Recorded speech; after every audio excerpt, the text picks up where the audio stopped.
دلی میں آ کر میں نے دیکھا کہ وہاں بھی نوجوانوں میں اس قسم کا ہپی ٹائپ کا رف ٹف لباس بڑا مقبول تھا۔ اس لباس سے یہ بالکل نہیں پتہ چلتا تھا کہ یہ آدمی مسلمان ہے یا ہندو۔ ظہیر الدین کے گھر میں 2 دن رہنے کے بعد میں نے ایک روز انہیں کہا کہ میں جامع مسجد دیکھنے جا رہا ہوں۔ وہاں سے میں سیدھا دلی کے ریلوے اسٹیشن پر آ گیا۔ میں نے پہلے سے معلوم کر لیا تھا کہ امرتسر جالندھر کی طرف گاڑی کس وقت چلتی ہے۔ میں نے اسٹیشن پر آ کر امرتسر کا ٹکٹ لیا اور پلیٹ فارم پر آ کر بیٹھ گیا۔ جب گاڑی پلیٹ فارم پر لگی تو میں بھی دوسرے مسافروں کے ساتھ 3rd کلاس کے ایک ڈبے میں بیٹھ گیا۔ یہ موسم ایسا تھا جس کو ہمارے پنجاب میں خوش بہار کا موسم کہتے ہیں، یعنی مارچ کے مہینے کا موسم۔ میں پاکستان میں ہی تھا تو 1-2 بارشیں بھی ہو گئی تھیں جس سے موسم میں خنکی آ گئی تھی۔ دلی میں بھی موسم خوشگوار تھا۔ گاڑی امرتسر کی طرف چل پڑی۔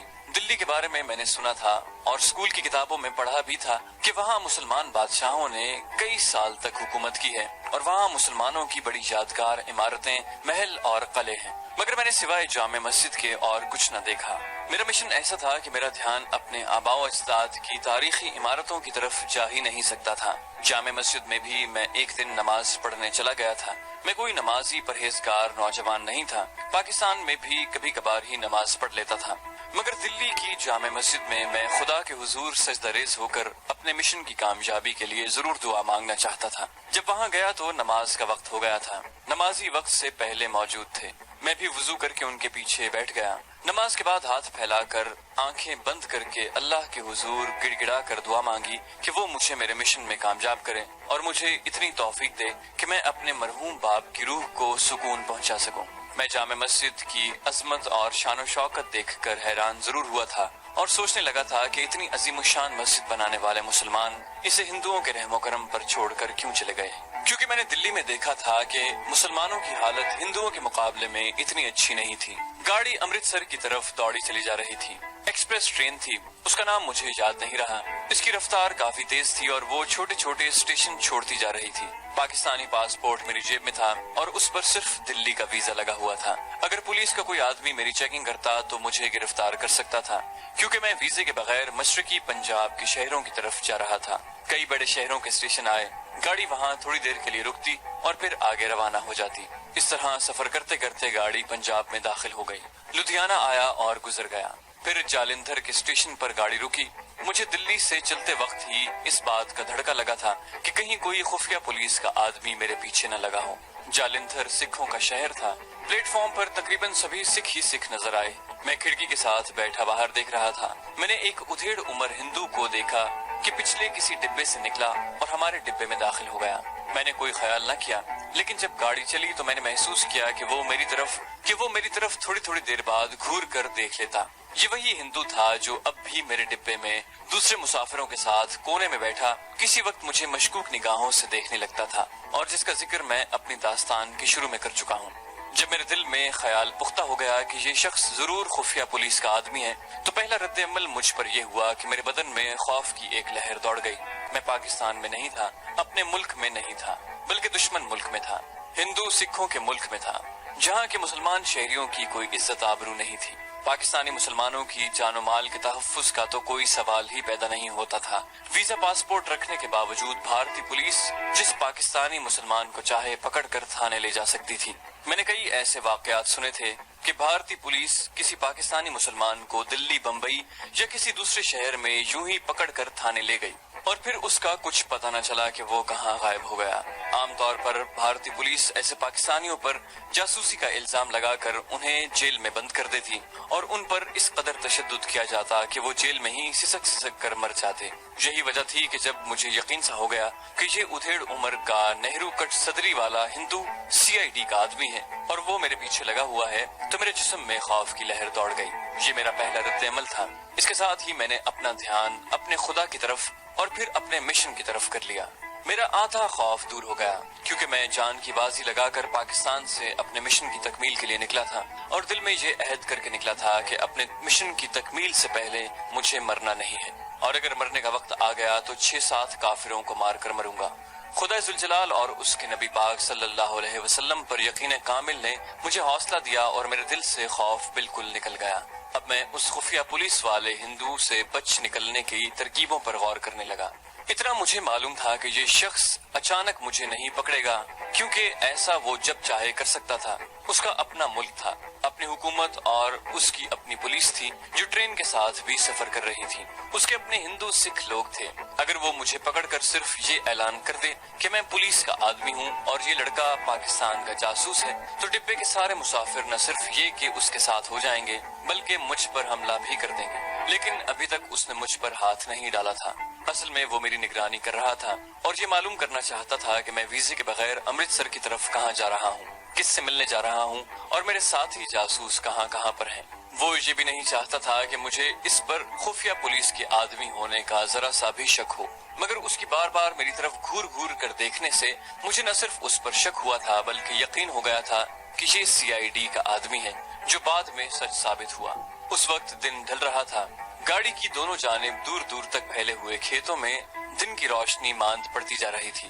گاڑی ایک چھوٹے سے اسٹیشن پر سے تیزی سے گزر رہی تھی۔ میں نے سر باہر نکال کر دیکھا۔ پلیٹ فارم کے آخر میں ایک تختے پر ہندی میں کسی اسٹیشن کا نام لکھا ہوا تھا جو میری سمجھ میں نہ آیا۔ میں نے اپنے ساتھ بیٹھے ہوئے ایک سکھ مسافر سے پوچھا کہ یہ کون سا اسٹیشن گزرا ہے تو اس نے کہا مانا والا۔ میں سنبھل کر بیٹھ گیا کیونکہ اس کا مطلب تھا کہ امرتسر کا اسٹیشن آنے ہی والا ہے۔ 12 سال پہلے جب میں ضلع امرتسر کے قصبے مجیٹھے کے ہائی اسکول میں پڑھا کرتا تھا تو ہم اسکول کے لڑکے آ کر سیر کرنے گاڑی میں بیٹھ کر مانا والے آ جایا کرتے تھے۔ تب اسٹیشن کا نام اردو میں لکھا ہوتا تھا، اب یہ نام ہندی میں لکھا ہوا تھا، اردو کا نام ہٹا دیا گیا تھا۔ یہ بھی ایک تبدیلی میں نے محسوس کی۔ دوسری تبدیلی میں نے یہ دیکھی کہ جالندھر سے لے کر مانا والے تک راستے میں دونوں جانب جو دیہات کھیتوں میں دکھائی دیے ان میں کسی جگہ کوئی مسجد نظر نہ آئی، ورنہ پہلے ان دیہاتوں میں کسی نہ کسی جگہ درختوں میں کسی نہ کسی مسجد کے مینار ضرور نظر آیا کرتے تھے۔ یہ سکھوں کے دیہات تھے اور پاکستان بن جانے کے بعد انہوں نے مسجدوں کو مسمار کر دیا تھا۔ کئی جگہ ان مسجدوں کو گرا کر گردواروں یا مندروں میں تبدیل کر دیا گیا تھا۔ گاڑی مانا والا کے اسٹیشن سے کافی آگے نکل گئی تھی۔ اب مجھے علاقہ اپنا جانا پہچانا لگنے لگا تھا۔ ایک پھاٹک آ کر گزر گیا، اس کے ساتھ ہی آموں کا ایک گھنا باغ آیا جس کے گرد 4 دیواری کھینچی ہوئی تھی۔ میں نے یہ باغ پہچان لیا، اسے سرداروں کا باغ کہتے تھے اور یہاں گرمیوں کے موسم میں ہم اسکول کے لڑکوں کے ساتھ آم توڑنے آیا کرتے تھے۔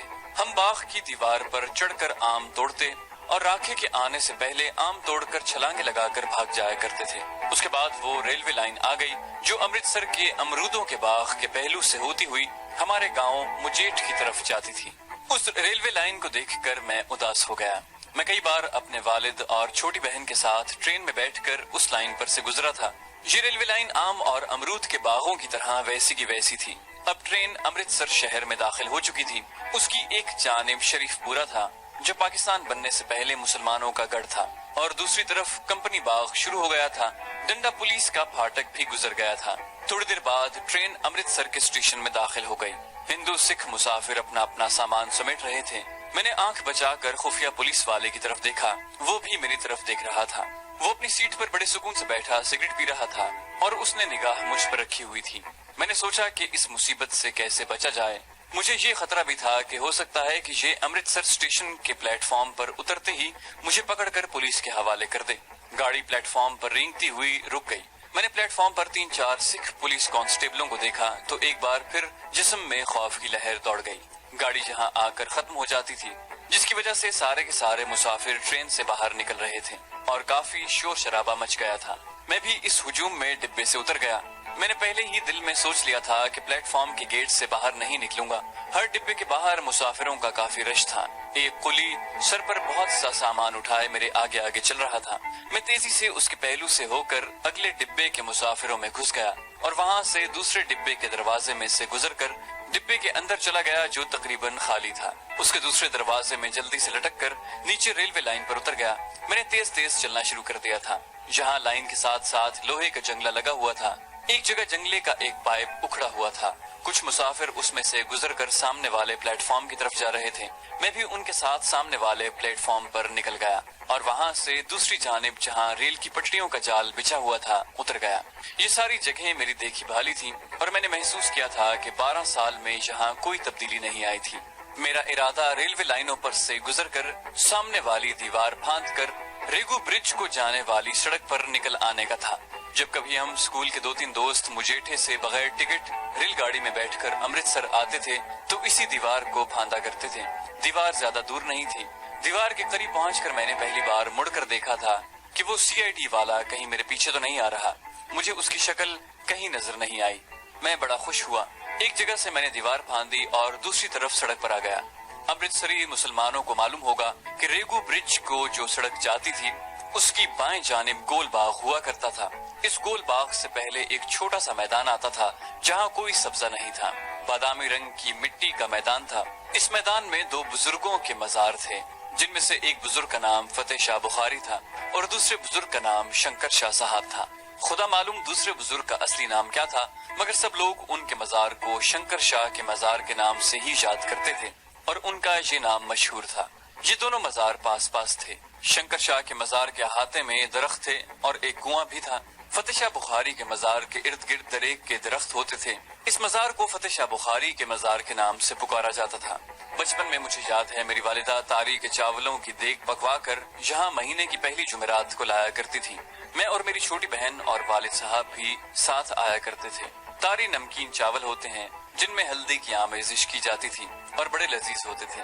والدہ کی وفات کے بعد میرے والد صاحب نے یہ فرض سنبھال لیا. وہ ہر جمعرات کو دیگ پکا کر لاتے اور فتح شاہ بخاری کے مزار پر خود لوگوں کو تقسیم کرتے. ہم سارا دن مزار شریف پر گزارتے. میں اپنی بہن کے ساتھ میدان میں دوڑے لگاتا. فتح شاہ بخاری کے مزار کا متولی والد صاحب کا دوست بن گیا تھا. والد صاحب اسے شاہ جی کے نام سے پکارا کرتے تھے. والد صاحب نے بستر مرگ پر لیٹے ہوئے مجھے جو اہم مشن تفویض کیا تھا اس کے سلسلے میں کہا تھا کہ میں امرتسر جا کر سید فتح شاہ بخاری کے متولی سے ملوں. ہو سکتا ہے وہ ابھی تک زندہ ہوں. وہ میرے مشن کے سلسلے میں میری مدد کر سکتے ہیں. چنانچہ امرتسر کے ریلوے بارڈر کی دیوار پھاندنے کے بعد میں نے سڑک پار کی اور گول باغ میں داخل ہو گیا. میں 12 سال کے بعد گول باغ میں داخل ہو رہا تھا. یہاں بھی سوائے چند ایک درختوں کے کوئی چیز نہیں بدلی تھی. کوئی درخت ضرور غائب ہو گئے تھے. گراؤنڈ میں گھاس بھی پہلے سے کم نظر آ رہی تھی. باقی سب کچھ ویسے کا ویسا ہی تھا. میں باغ کی گراؤنڈ میں سے گزر کر خالی میدان میں داخل ہو گیا. اس میدان کا ایک کنارہ امرتسر کے ہال کے گیٹ کے قریب سیڑھیوں والے پل کی طرف جا لگتا تھا. اسی میدان میں سید فتح شاہ بخاری کا مزار تھا. یہاں ضرور تبدیلی آ چکی تھی. میدان کے کنارے کنارے کھوکھے ہی کھوکھے بنے ہوئے تھے. بعد میں معلوم ہوا کہ یہاں پھلوں کی منڈی بھی بن گئی ہے. ایک طرف ریڑے اور چھکڑے کھڑے تھے. مزار کی 4 دیواری ویسی کی ویسی تھی اور معلوم ہوا کہ ہندو سکھ یہاں آ کر چڑھاوے چڑھاتے ہیں اور منتیں مانتے ہیں. میرے بچپن کے دھریک کے درخت بہت زیادہ گھنے ہو گئے تھے. مزار کے چھوٹے سے دروازے پر اسی طرح چمکدار جھالروں والا سہرا لٹک رہا تھا اور فضا میں اگربتیوں کی خوشبو رچی ہوئی تھی. شام کی سیاہی آہستہ آہستہ آسمان کو اپنی لپیٹ میں لے رہی تھی اور مزار کے اندر مٹی کے کچھ دیے بھی جل رہے تھے اور دروازے کے اوپر والا بلب روشن ہو گیا تھا. ایک سکھ اپنی بیوی کے ساتھ ہاتھ باندھے سر جھکائے مزار کے اندر سے باہر نکل رہا تھا. 2-3 ملنگ درختوں کے نیچے بیٹھے تھے. خدا جانے یہ مسلمان ملنگ تھے جو میرٹھ امبالے کے شہروں سے آ گئے تھے کیونکہ امرتسر شہر میں کوئی مسلمان نہیں تھا. مجھے ابھی تک CID والے ہندو کا خیال لگا ہوا تھا. میں نے یہاں مزار میں داخل ہونے سے پہلے بھی پیچھے مڑ کر دیکھا تھا. شام کا اندھیرا میدان میں پھیلنے لگا تھا. مجھے وہ خفیہ سروس کا ہندو کانسٹیبل کہیں نظر نہ آیا. یقیناً اس سے میری جان چھوٹ گئی تھی. میں مزار کے اندر داخل ہو گیا. ایک طرف کھڑے ہو کر دعائے فاتحہ پڑھی اور پھر بائیں جانب ایک کوٹری بنی ہوئی تھی اس طرف غور سے دیکھا.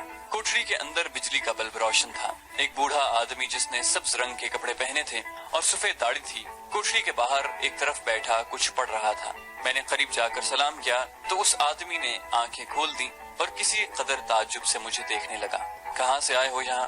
اس کی اردو خالص اہل زبان والوں کی اردو لگتی تھی. میں نے کہا دلی سے آیا ہوں, شاہ صاحب سے ملنا ہے. میں نے شاہ صاحب کا نام لیا جو مجھے والد صاحب نے بتا دیا تھا. اس شخص نے کوٹری کی طرف اشارہ کیا, اندر چلے جاؤ. کوٹری کا دروازہ چھوٹا سا تھا اور کھلا تھا. میں نے جوتے باہر اتارے اور اندر داخل ہو گیا. ایک بزرگ صورت سبز پوش آدمی گاؤں تکیے سے ٹیک لگائے بڑے سکون کے عالم میں بیٹھا تھا. آنکھیں تھوڑی بند تھی تھوڑی کھلی تھی. ہاتھ میں تسبیح تھی. منہ میں کچھ پڑھ رہا تھا. انگلیاں تسبیح کے دانوں پر چل رہی تھی. میں سلام کر کے ادب سے ایک طرف بیٹھ گیا. بزرگ نے نیموا آنکھوں سے مجھ پر ایک نگاہ ڈالی, وعلیکم السلام کہا اور پھر اپنی کیفیت میں ڈوب گئے. کوٹری میں ہم دونوں کے سوا اور کوئی نہیں تھا. موقع بڑا مناسب تھا. میں بات شروع کرنے ہی والا تھا کہ بزرگ نے فرمایا, بھائی کہاں سے آئے ہو؟ پہلے تمہیں یہاں کبھی نہیں دیکھا. میں نے فتح شاہ بخاری کے متولی کا نام لے کر کہا کہ مجھے شاہ صاحب سے ملنا ہے, میں دلی سے آیا ہوں. میں نے ابھی انہیں بالکل نہ بتایا کہ میں پاکستان سے آیا ہوں.